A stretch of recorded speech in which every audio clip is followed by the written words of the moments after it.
So let me start with you, Shashi. Let's start with the obvious thing. We're talking about liberty, we're talking about the institutions of democracy, and we're talking about the idea of India. How does it all come together in your mind?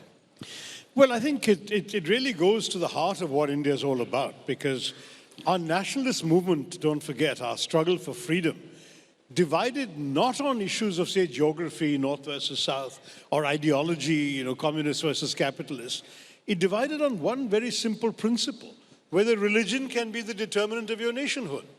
Those who argued that their identity came from their religion, they went and founded Pakistan. That was the idea of Pakistan.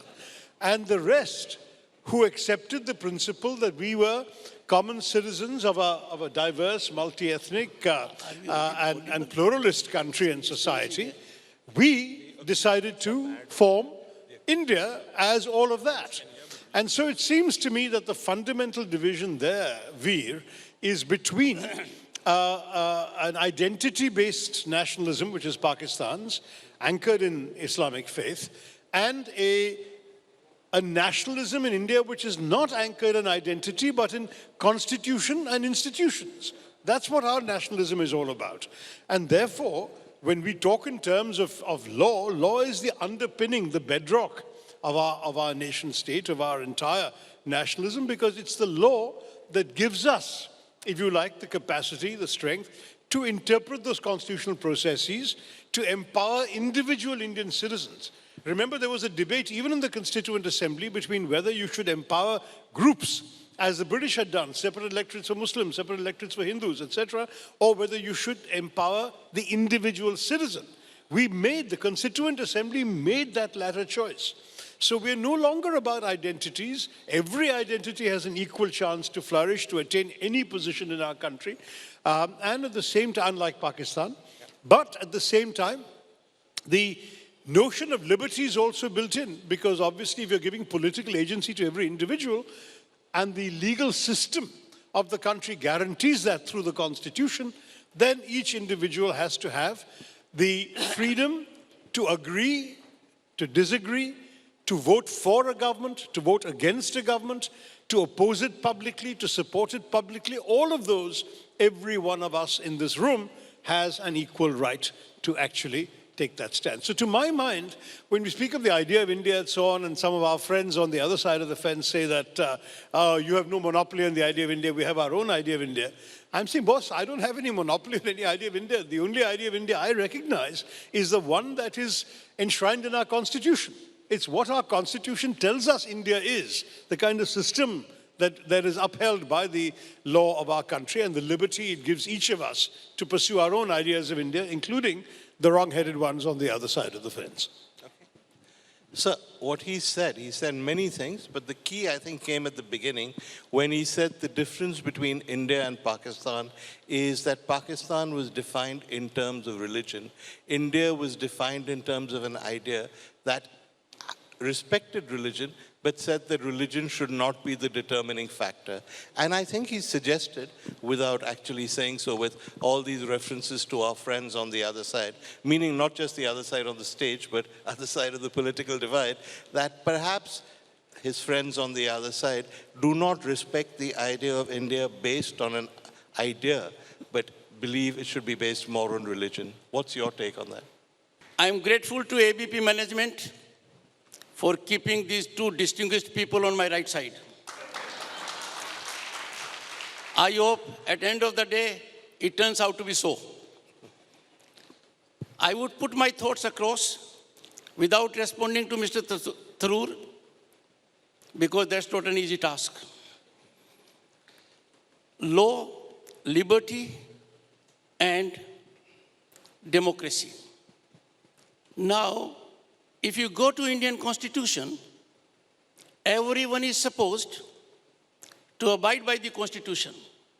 Dr. Tharoor, as a senior parliamentarian for a third term, knows it, to owe allegiance to the Constitution.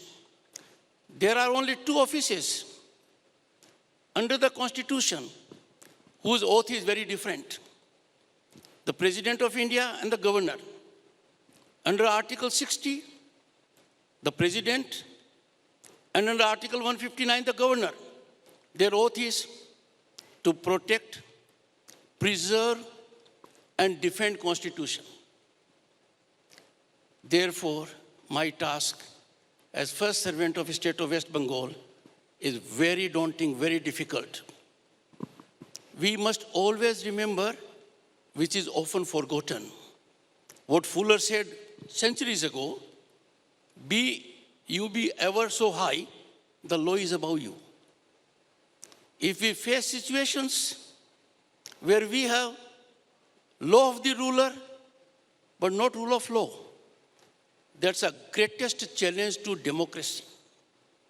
Another aspect is, can liberty graduate to license? The essence of democracy is the temples of democracy, theaters of democracy, where public issues need to be debated. They are being discussed on the streets. That's a big challenge. If this continues for long, and distinguished parliamentarians like Dr. Tharoor are not alive to it, the great institution will get into irrelevance. I would therefore respond in a limited way. India is on the rise. Indisputably, it's on incremental trajectory. The rise on various elements that constitute governance and development is like a plateau. Can we afford to ignore these great developments on political partisan grounds? The narrative politics, which is being treaded primarily because media is convinced of it, has to be antidoted. Friends, our country is one where iconic status is accorded on parameters that are not justifiable or rational. I would therefore urge any reference to religion should not red flagged. Why? Why should we not have belief in our religion? Where is the handicap? Look at countries of the globe, how committed they are to their religion. Yes, we must believe in the preamble of Indian Constitution. That is very enlightening and gives us great directional approach. But I can tell you, I am at the suffering end. I am at the suffering end as Governor of the State of West Bengal for over 2.5 years. I expected enlightened parliamentarians, and we have one of the very distinguished one amongst us with great global exposure. Why don't they come to the aid of a suffering man? Entire media has given a narrative to the entire world. Governor West Bengal is at loggerheads with the Chief Minister. It is the other way around. I would therefore appeal to all of you. This is too serious a subject. We must focus on it, and time for us that we don't observe silence. If the silent majority observes silence for too long, it is bound to be silenced. I was interacting with Mr. Veer Sanghvi, one of the finest brains in journalism, an independent mind, and he was a little startled that the fear quotient in the state of West Bengal is so oppressive, so painful, indigestible, and the fourth pillar does not exist there. It seems to have been uprooted and taken to the bottom of Bay of Bengal.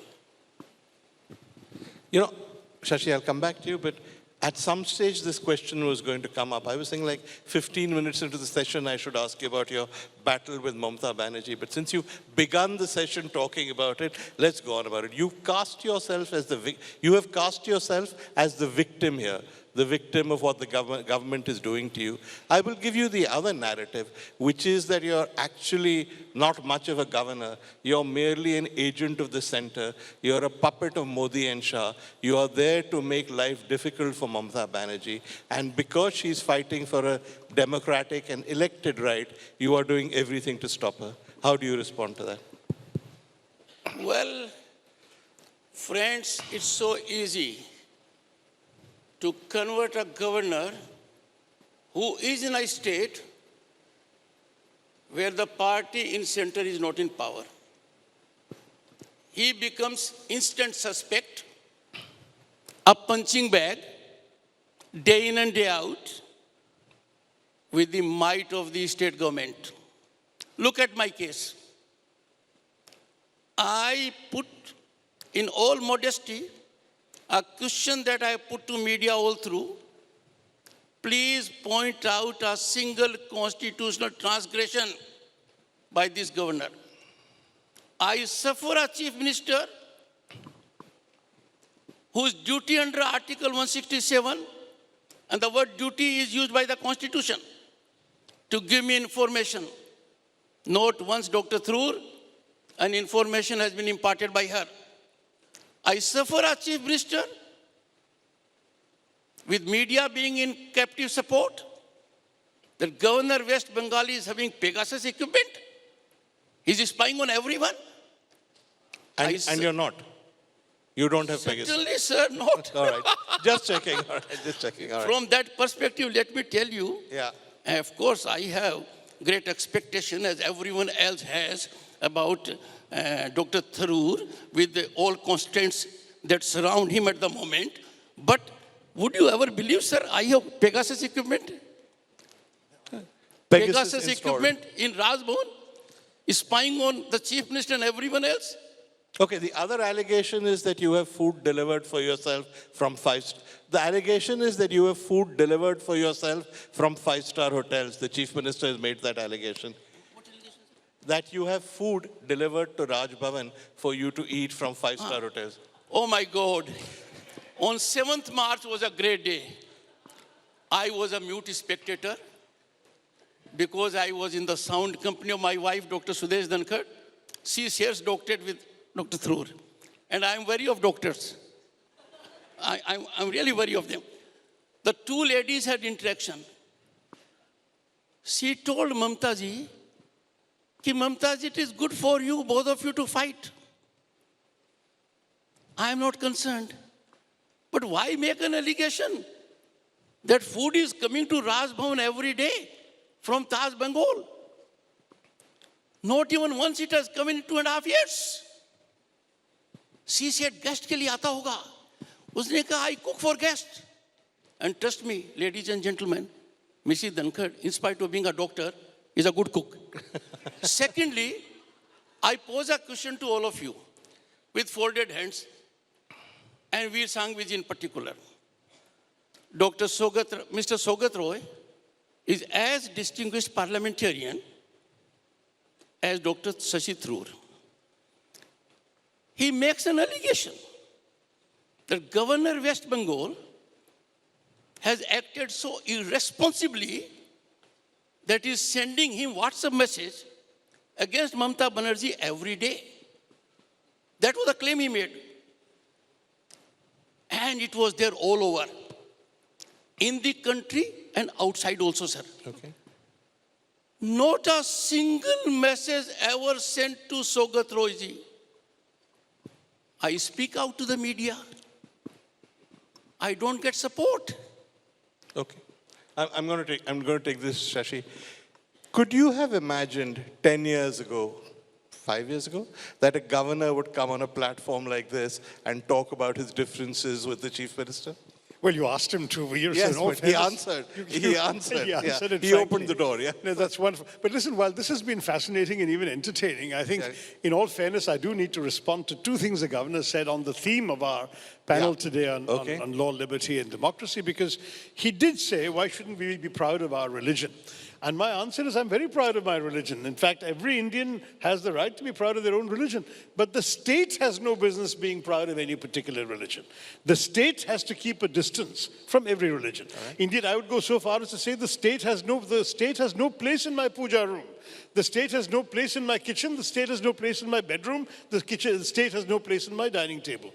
But unfortunately, we have people in power who want to put the state in all those places, and that is something I have a serious problem with. The second issue is when he talked about what one can broadly describe as the civilizational idea of India. See, we both share, I think, a great respect for our ancient civilization. I have written about it, he has spoken about it, but I will say that this ancient civilization, when we talk about it, sometimes two sets of people in our country mean two different things. There are some people who see India as a pristine Hindu land, who identify a civilization purely with the Hindu religion and Hindu society, and then from there they see others coming in as interlopers or aggressors or attackers. Whereas others, and I will obviously plant myself in the same tradition as Pandit Jawaharlal Nehru and Mahatma Gandhi and others, they said that India's civilization is a product of all who have contributed to it.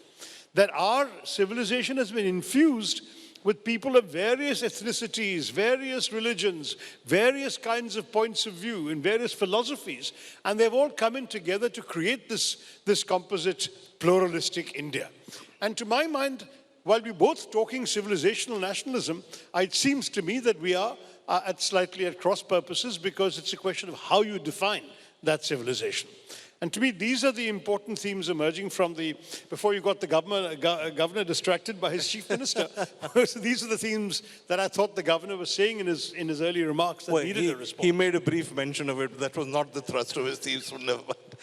So, the two things he said, one of them is that he's also proud of his religion, just as you are, but he wants his religion kept out of everything.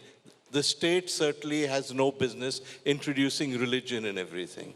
I want to ask you a counter question, which is, do you think that politicians have used religion to win votes and create vote banks? Well, the political aspect of it, Dr. Tharoor is more informed, and you know about it. Because you don't know anything about it. Come on, answer the question. Let us stop being apologetic about our religion. We need not be apologetic about it. With his global exposure, Dr. Tharoor knows which are the great countries where religion has predominant role. He knows more than I do, much more than I do, how oath is taken in certain countries. It is easy to say, difficult to practice. Ladies and gentlemen, we are passing through most critical terrain of our history. I am the one involved in my position every day to analyze religion and history. Two things have been traded in a manner to kill our nationalism, and that surely can't be countenanced. If we go through our historical perspective and situations, our freedom movement was capsuled in a very narrow sense to few individuals. It is only now, Azadi Ka Amrit Mahotsav, that we come to know about the people who have played a great role in getting this freedom to us. Whenever I go to any part of West Bengal, in every part you'll find someone who has made a great contribution by making supreme sacrifice. It may be Khudiram Bose, less than 20 years. It may be Madam Hazra, 70 years. One faced the gallows, another bullet on the chest. I would therefore appeal to Dr. Tharoor, for whom I have enormous respect, and I'm sure fearlessly he will indicate his independent mind. Sir, courage of conviction should never be in captivity. Courage of conviction has to be reflected. Courage of conviction has to be premised on what is more suitable for our country. He knows more than I do, and we knows much more. The challenges before the nation today, unfortunately, are from within and without. No nation on the planet is suffering such kind of challenges. I'll tell you something very significant where silence has been observed. COVID, Manhattan scenes, shocking. The robust health infrastructure of the mightiest democratic power on earth collapsed. In London hospitals, we saw patients dying in corridors. We saw that. Okay, Europe, I'm going to stop 1 second. You've now gone on to COVID, so I'm going to stop you. I'm in a different system. Okay, quickly. Not on COVID, sir. Okay, quickly. In Europe, similar situation. Ladies and gentlemen, did you ever see courts in the US, courts in the UK, courts in the European Union? Functional. And did we have any respite? Here, this is a challenge where parliamentarians, thinkers, intelligentsia have to rise to a level so that a directional approach is imparted. Prove me wrong, sir, whether any court in the US, UK, or European Union was functional on all cylinders 24/7. Directing the executive. Therefore, when we are talking of this great idea, we have to be extremely careful. Our institutions, the executive, legislature, and judiciary, have to confine to their limits. Okay. Incursion of one into the domain of the other will really unsettle democracy. And that is the job of people on my right side. Okay. He said a lot. One of them is that we shouldn't be apologetic about being Hindus. I don't know how much you've had to say sorry for being a Hindu, but I'll ask you that anyhow. The second is that what works elsewhere doesn't necessarily work in India. The third is that institutions must know their limits. And the fourth is that the Congress, I think he means, has hijacked the freedom struggle, promoted only a few individuals, whereas there are, he says, in every corner of Bengal and elsewhere, great freedom fighters who have not been recognized. You can respond to any part of that. I'm happy to respond to all if you like. All right, okay. Number one, on the question of apologetic. Yeah. I don't think any of us is particularly apologetic. I'm the author of a book called Why I'm a Hindu and another book called The Hindu Way, where I've tried to explain the faith as I understand it, as I grew up with it, as people like Swami Vivekananda taught us. And for me, therefore, one of the great things about Hinduism that I'm not apologetic about, but proud of, is the fact that we have a religion which in Swami Vivekananda's words teaches not just tolerance but acceptance.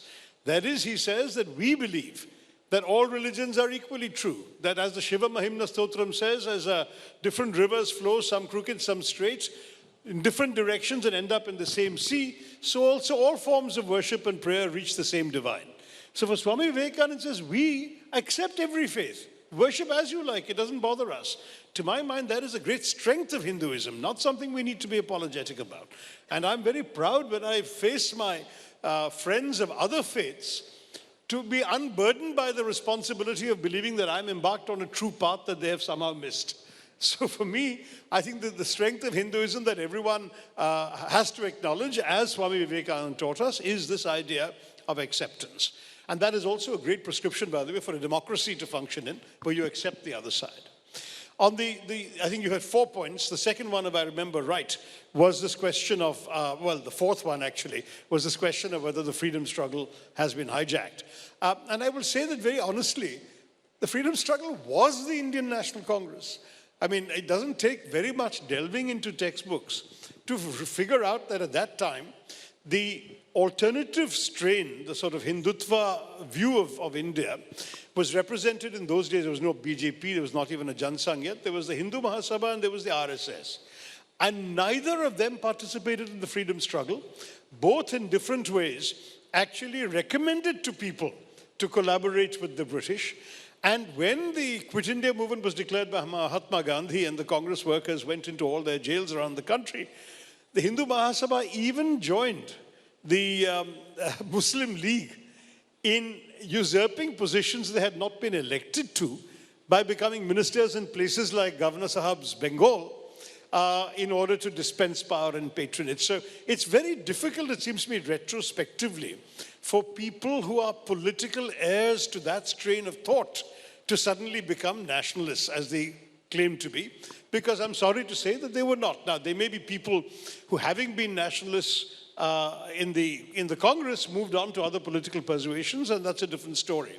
But yes, history is written by those who, if you like, have triumphed in a particular space, and the idea of India that triumphed, the idea of this pluralist India, is the one that dominated our narratives for a long time. Now we're getting another one, and people are free and should be free in our democracy to judge for themselves what is right or what works for them and not.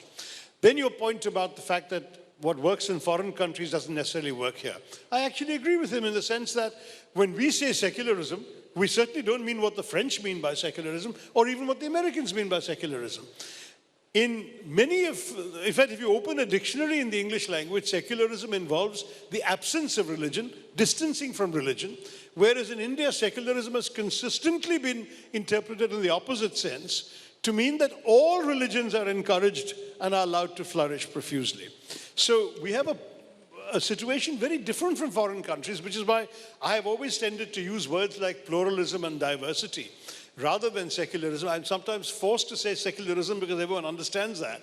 But in fact, when you look at the actual meaning of the concept, what we're celebrating is the fact that you are free to be Hindu, he is free to be Sikh, she is free to be Muslim, whatever, in the way that they consider best for themselves, and that whatever they are, whatever they do is not the business of the state. It will neither be an advantage nor a handicap if they want to become Prime Minister or Chief of the Armed Services or Captain of the Indian cricket team. And that to me is a great thing about our society. I love it. In fact, I've written about the fact, Veer, that in 1971, when the Pakistanis had the temerity to declare a jihad against the Hindu unbeliever, our army was headed by a Parsi, General Manekshaw. Our Air Force chief in the northern sector, the one facing Pakistan, who was Air Chief Marshal, later Air Chief Marshal, then Air Marshal Latif, was a Muslim. The GOC&C Eastern Command in Fort William in Calcutta was General Jagdeep Dhankhar, a Sikh. And the general we helicoptered into Dhaka to negotiate the surrender of the Pakistani forces was Jewish, Major General Jacob. That was the Hindu infidel army that the Pakistanis wanted to have jihad against. So please understand that when I celebrate India, I celebrate all of this. And therefore, I must say that I respectfully disagree with my friend the governor, because starting with the same premises, we can legitimately approach these issues very differently from each other. Okay, let me move away from this, and let me, given that Shashi Tharoor has shown no inclination to defend Mamata Banerjee, I suppose I'll have to do it. And I actually... Very unusual for him. All right, but I'll have to do it. So, listening to what you said about being proud of being Hindus and not apologizing, and the freedom struggle having been hijacked by a few individuals, if I was Mamata Banerjee, I would say, you see my problem. This guy is not a governor, he's just a Sanghi. This guy is not a governor, he's just a Sanghi. He's come here to spread all this Sanghi rubbish, is what she would say. How do you respond? First, if Dr. Tharoor was to be a lawyer, he will be a formidable opponent in any court of law. And if the matter was to be decided by raising of hands, the applause is indicative of it. That's actually not true. You've got a lot of applause. I refuse to be drawn into the favorite terrain of Dr. Shashi Tharoor and to be ambushed as per his expectation. That surely is not likely. Let me tell you, and that is why I compliment ABP, idea of India. And this idea of India was really capsuled in a sense and Sublimity by Kavi Guru Tagore. Okay. And what he said, where the mind is without fear and the head is held high. For over 2.5 years, I have seen in 9 crore people mind full of fear and head in shame. Therefore, we must act in a situation where rather than engaging into confrontational stance, let us believe in dialogue, discussion, deliberation, and what is more painful, and which in a sense, without actually charging him, but that is the charge I hold against the parliamentarian. Why are you abdicating your constitutional responsibility? The issues that are required to be debated, thrashed out in the temples of democracy, parliament, are being debated on streets. You are witnessing, Dr. Tharoor, a scenario where your role as parliamentarian, which is significant but more visible outside than in parliament, and therefore there will have to be introspective soul searching at everyone who believes in idea of India of the kind which we have to take historical lineage to act. Intellectual competence is a great virtue, but intellectual perversion poses greatest threat to democratic polity, and I see it day in and day out. I am seeing, Veer Sangviji, a different kind of politics. Okay. Several important people who are not active politicians, suddenly during election season, wherever they be in any part of the globe, would try to play politics by different means.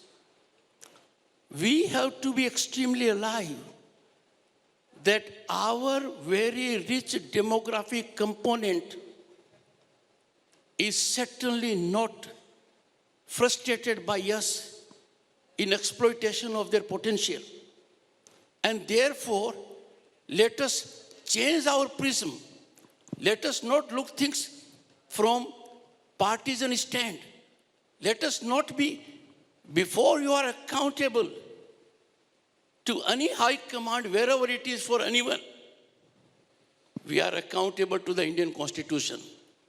I have indicated, and I'm sharing it with you all, I take command only from Indian Constitution, and whenever a situation will arise that someone can take decision on my behalf, you will find someone else in Rajbhavan.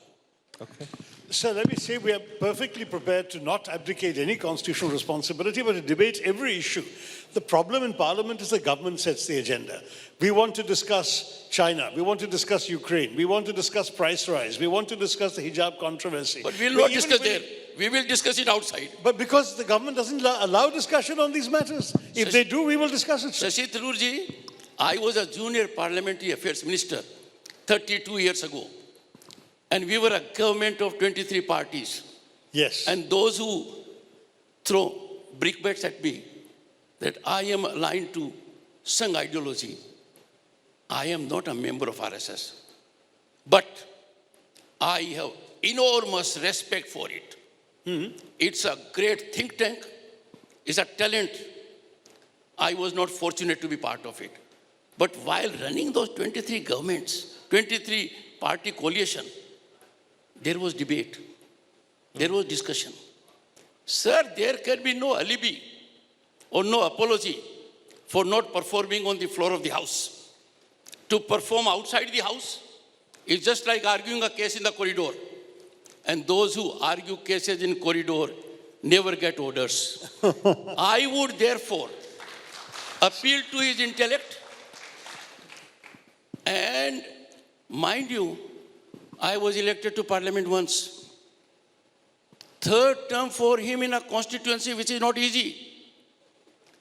And third term for a man like him, whose personality is multifaceted, is a great achievement. Sir, perform. Perform in parliament. Do not carry baggage. Shake off the baggage. Read Indian preamble and don't give more meaning to it.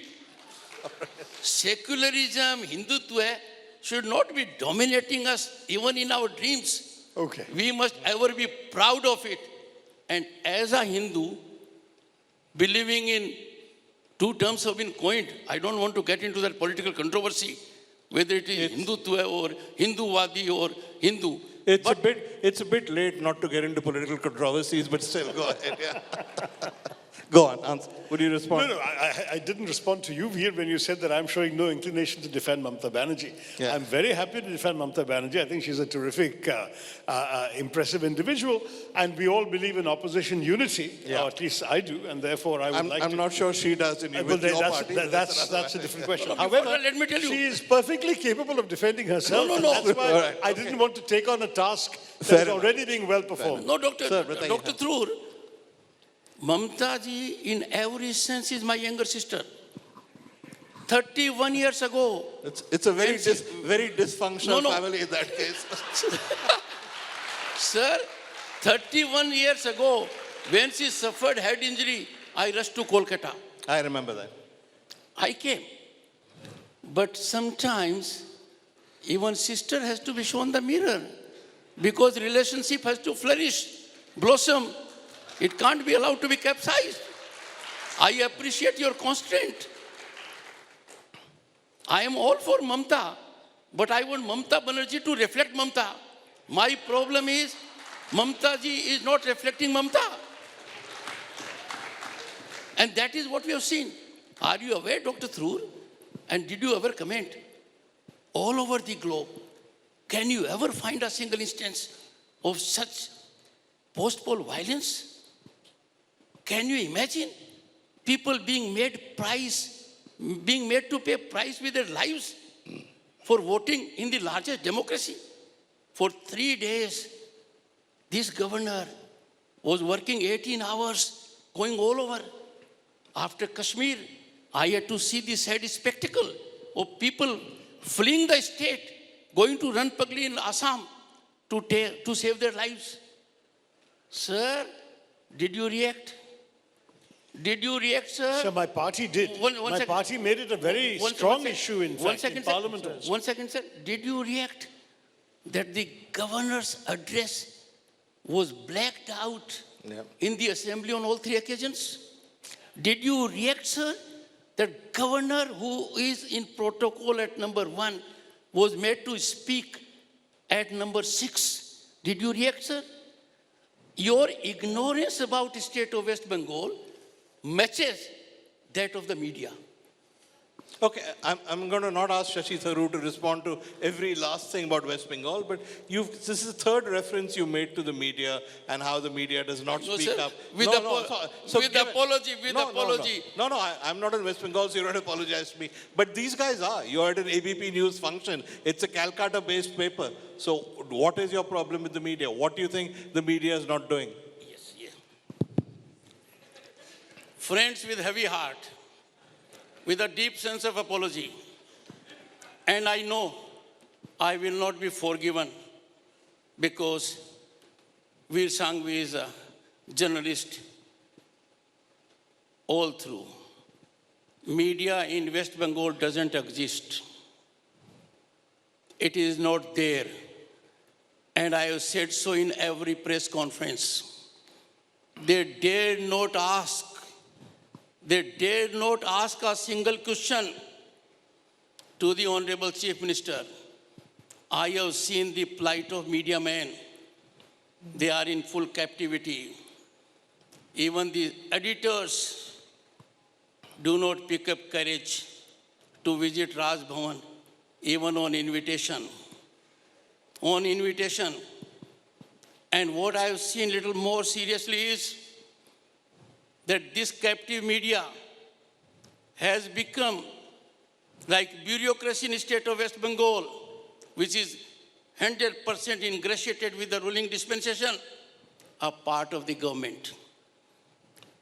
In several countries, particularly in Africa, Dr. Shashi Tharoor, with his global exposure, would know, have got freedom, sir, because of media.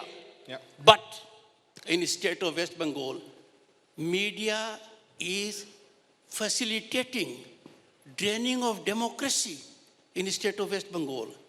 The governance in the state of West Bengal cannot be more far distant from constitutional norms and rule of law. I would appeal to media in particular with folded hands. I will crawl also before media. Just please indicate the ground reality.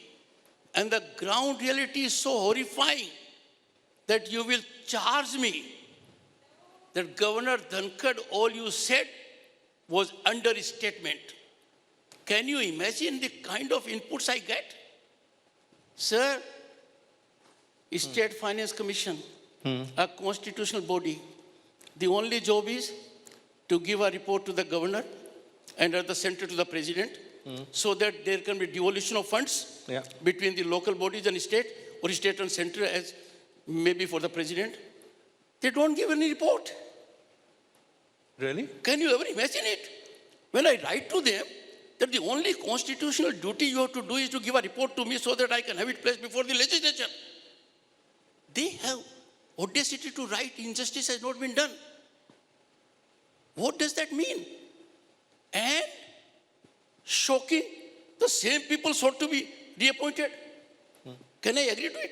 Sir, let me share my pain with you. The government of the day, headed by illustrious Mamata Banerjee, wanted me to prorogue the house. Should I not have done it, sir? I did it. Chief Minister Tamil Nadu came out with a tweet. High office has been compromised. Dhankar Sahib, your statement did not say at the request of the Chief Minister. Yeah, I was about to point that out. You're telling us this No, now. sir. We didn't know that then. So, and high office has been compromised, not expected of a governor like this. I immediately telephoned the Chief Minister that I wish to have a word with him. The senior most parliamentarian of that party called me. Mistake ho gayi. It won't wait on, sir. Number one. Number two, sir.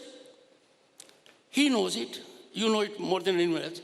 I can't summon assembly at the behest of a home secretary or a chief secretary or a chief minister. I can summon it only if there's a cabinet decision. And they want it at 2 a.m.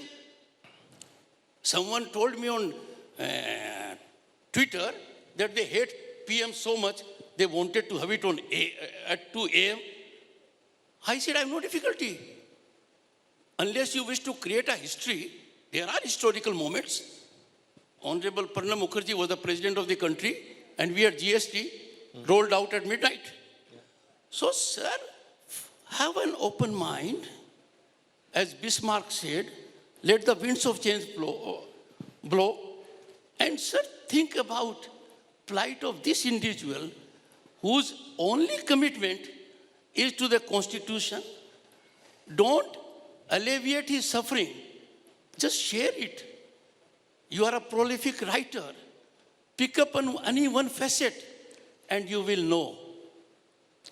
Yeah, okay. So I'm totally in favor of institutions functioning the way that they should, and that includes the media. You may say that they're not asking the tough questions in Bengal. Many of us feel that no one is asking tough questions in Delhi. I mean, there are different points of view about this. The media is often blamed because... Let him finish, sir. You had many minutes. I'll come back to you. Here, go on. So my argument, Governor Sahib, is let us basically strengthen institutions. Whether it's the independent bodies from the Reserve Bank to the Election Commission, whether it's the free media, which is not behaving as if it's free, it seems in many ways to be compromised, as you are alleging in Bengal and many of us are alleging nationally. It seems to me that what we could really do is actually broaden the space for dissent and conversation, because in a democracy, argument and deliberation is the best way to come to a conclusion, but that requires freedom and liberty to express your views. If everyone is feeling intimidated in the media or outside, then you're not going to have a thriving democracy. Sir, go ahead. I face this situation every day. कहते हैं कि सब जगह ऐसा होता है, तो governor साहब आप ममता जी के पीछे क्यों पड़े हुए हो? ऐसा कहीं और नहीं होता है। झूठ के पांव और कहीं इतने नहीं हैं। बंगाल में झूठ के पंख लगते हैं। When there was an incident at Hathras, you are aware of it, sir? I remember that.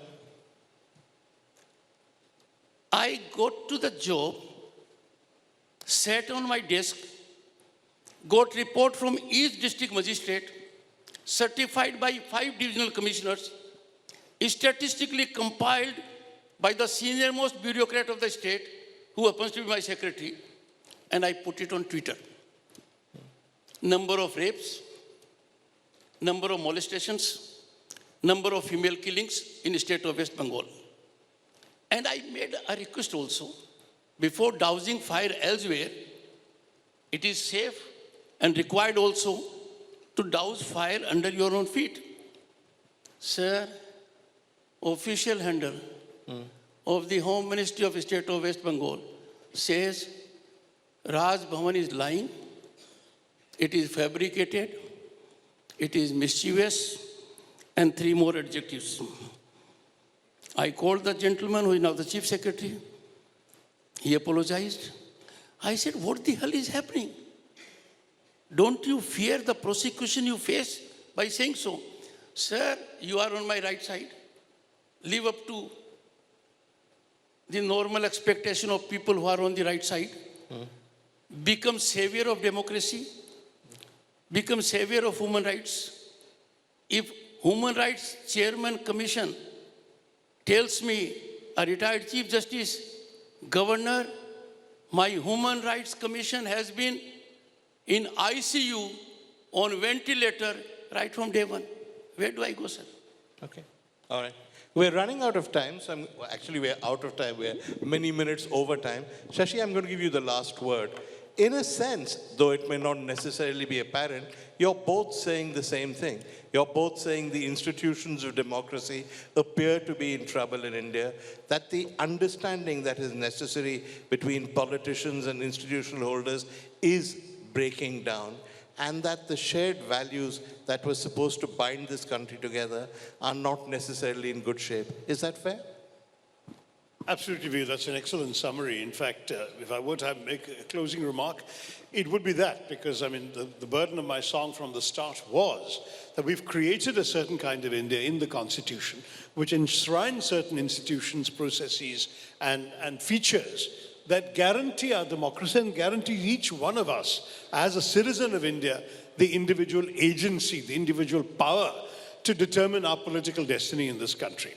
But while that really worked and was built up in that manner for the most of the first 7 decades, I would argue that in recent years, we are seeing some distortions. Governor Dhankhar has given you the example of his experience as a governor with a particular state. I have been focusing on our experience as opposition parliamentarians with the central government. There are serious questions about institutional autonomy. There are serious questions about the nature of identity, as I mentioned earlier. No problem in being proud of being a Hindu, being proud of being a Sikh, being proud of being a Muslim. But you can be proud in all those things because each of those identities is only secure under the shelter of the Indian identity that the Indian Constitution gives us all. And to my mind, the institutions we're talking about are part of that constitutional idea, that the strength of our democracy lies not only in who gets elected now and maybe, diselected 5 years from now. The fact is that when you are facing an opportunity to get elected, you do not have the right to override the Constitution and the institutions. Dr. Ambedkar pointed out, whether you're a political majority or a communal majority, the Constitution is written to protect those who are not in the majority. And it is written to ensure that everybody's rights are upheld. That, to my mind, is one of the great strengths of our country, and we should not let it be undermined or eroded by the fallibilities of the individuals who are working under the institutions of that Constitution and perhaps not upholding the quality and the spirit that they were meant to have. Before we end, because we're now, I see Mohit staring at me, we're now several minutes over time. Can I just say, and not just because both these gentlemen are friends of mine and people I respect very much, that they're obviously people with very different points of view. And yet, this discussion has been conducted with the utmost civility, with the highest standard of argument. It's something that's very rare in Indian politics these days, as anybody who watches television, which I'm sure most of you do. So thank you, guys. Thank you so much. Yeah. Not part of politics. You're what? Not part of politics. Though the governor is, of course, a constitutional figure and is not part of politics, he is still somebody who interacts with politicians, so I need to make that. I'll tell you why I say so. Okay.